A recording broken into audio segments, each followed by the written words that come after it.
Dobrý den, já vás vítám na Řadí online a dneska tady mám úplnou novinku od Metaba. Teďko nedávno vyjeli s novejma baterkama. Teď jsem vzal do ruky tu špatnou, tuhletu. A je tam označení LIHDX. Je tam vlastně X na konci a jde o to, že doteďka měli 8 Ah baterku tudle a teď je nová tato. Ta baterka má stejnou kapacitu, stejnou velikost, ale tato nová s tím Xkem je výrazně tvrdší. Znamená to, že se bude mít zahřívat při velké zátěži. Takže pro uživatele podle parametrů to vypadá úplně na stejno, ale ve skutečnosti tato bude výrazně lepší u strojů, který mají velký odběr proudu, což jsou třeba tyhle ty pily, rozbrusky, kladiva. A ve výsledku to bude mít i větší výdrž, jako kdyby to mělo větší kapacitu, protože jde o to, že když třeba do pily teď dáte tu baterii, tu starší, a řežete a ke konci už se ta baterka hodně zahřívá. A ona, jak se začne zahřívat, relativně až přehřívat, tak začne ztrácet tu kapacitu. A všechno, ta energie místo toho, aby šla do té pily, tak jde do té teploty. A je to začarovaný kruh, že jak se to začne zvedat ta teplota, tak začne ztrácet tu kapacitu a je to špatně. Takže proto udělali tyhle ty baterie, které jsou jako tvrdší a neměly by se tolik zahřívat. Jo, je to jako kdybyste si vzali, když to řeknu, 2 8-litrové nádrže a jedna měla úzký hrdlo a jedna širší hrdlo. Jo, díky tomu prostě tam projde víc toho proudu. Já mám dokonce tykon informaci, že Mafl dělá vlastně tykon pily s novýma elektronikama a myslím si, že to je o tom, že se připravují na tyhle ty X-kové baterky, které dají víc proudu a oni z těch baterek dokážou dát potom větší výkon. Udělal to třeba teď takhle Fein, tam je to teda s baterkama Bosch, který ale mají úplně stejný systém, že oni měli Procore a teď mají Procore Plus u 8. A to je taky, to je podle mě uvnitř, ty články budou stejný, jo? Že to Procore Plus bude ekvivalent HDX. A ten Fein, abych to dopověděl, tak ten Fein vlastně měl rozbrusku, která byla ekvivalent 1 kW a teď udělali u té rozbrusky novou elektroniku a všechno zůstalo, ale už je to psané jako 1200 W a nebo 1,2 kW a kolega už to i zkoušel, tak říkal, že tam ten výkon opravdu větší je. Takže tohle je podle mě určitě dobrá cesta, že nemá už smysl jako bezhlavě zvedat kapacity, ale přidávat na tvrdosti těch baterek. Tady mám ještě na ukázku, že tohle je 5,5 Ah, ta 8, tohle je ta klasická 8. Tady jsem ještě vzal, kterou teď budeme i testovat, tak tohle je 4 HDX a tohle je klasická 4 HD. A jinak já teď udělám takový test, protože sám bych si to chtěl testovat, že do této pily s prořezem až 6 cm budu dávat jenom tu 4, což nedává moc smysl, ale já chci docílit toho, abych tam tu 4 přehřál co nejrychlejš, tu klasickou. Budeme tady řezat proužky podélního, budeme dělat jako podélný řez, aby ta pila byla co nejvíc zatěžovaná. Budu se jí snažit jakoby co nejvíc přetížit a uvidíme, kolik proužků nařežu, toho dřeva, kolik nařežu s tou klasickou baterkou, s tou starší, a pak si tam dáme to X-kový a uvidíme, měli bychom nařezat víc, protože ona by se neměla tolik přehřát. Ty baterky jsou plně nabitý, takhle můžu, jo, nabíjel jsem je naplno, teďkom před chvilkou, jsou teda obě dvě nový, takže nejsou úplně rozhejbaný, ale mají to obě dvě na stejno, takže to a jdem si to teda otestovat naživo.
máme vybito, takže jsem to ani nedoříz.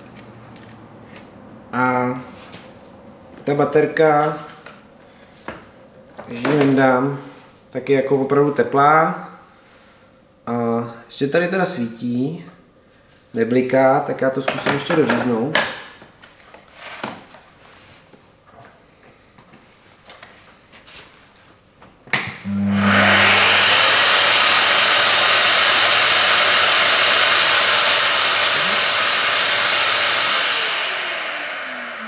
Nedoříznu, už mě to nechce vůbec pustit.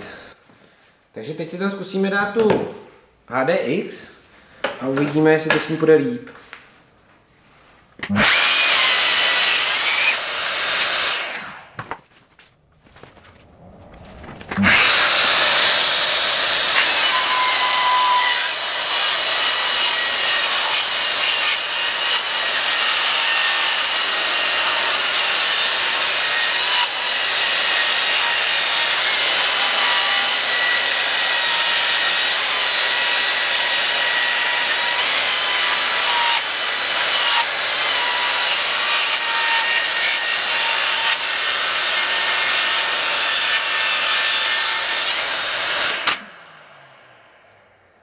Takže zatím řežem a na baterce jsou svítit ještě 2 čárky, takže už teď je vidět, že i když mají stejnou kapacitu, tak ta baterka, jo, tahle je vařicí a tahle je relativně studená.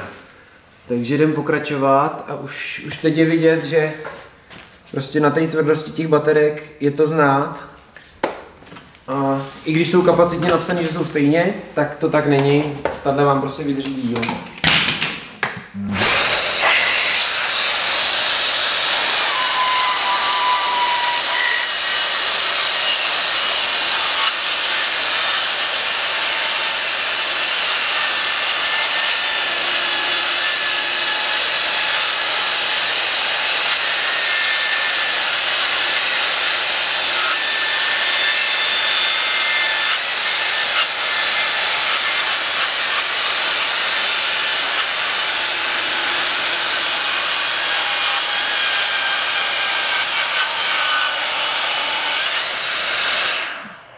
Přiznám se, že dvojnásobnou výdrž jsem nečekal, teda, že tam bude takhle markantní rozdíl.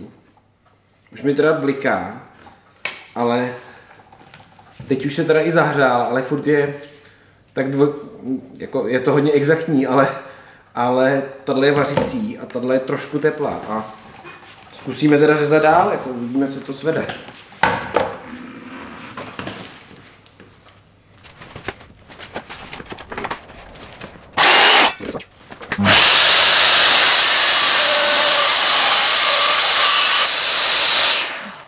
Takže teď jste názorně viděli, jaký je rozdíl, když je baterka jakoby tvrdá a když je měkčí. Sám jsem nečekal, že tam bude teda opravdu, ještě to řeknu, jednou dvojnásobný rozdíl nebo víc jak dvojnásobný. A i prostě ta teplota, tohle je vlažný, tohle je vařicí. Takže samotného mě to překvapilo. Ještě teda podotknu, že asi samozřejmě s touhletou pilou budete řezat s 8. Jo, já jsem jenom záměrně použil ty 4, abych ty baterky přetížil na schvál, ale obě dvě na stejno a prostě vidíte, já nevím, 6 cm fošná, řez 2,5 metru, podalný řez, kotouč docela hodně zubama a prostě ty baterky to daly obstojně. Nebo tato na výbornou, ta klasická 4 trošku hůř, ale je vidět, že ta investice do těch tvrdých baterek dává význam.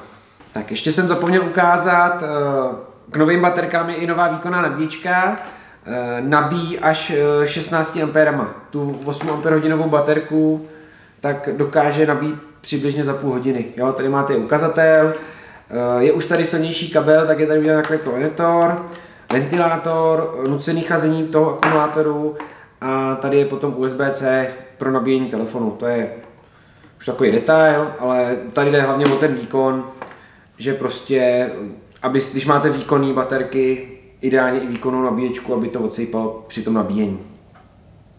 Tak děkuji za pozornost a někdy u dalšího videa. Nashledanou.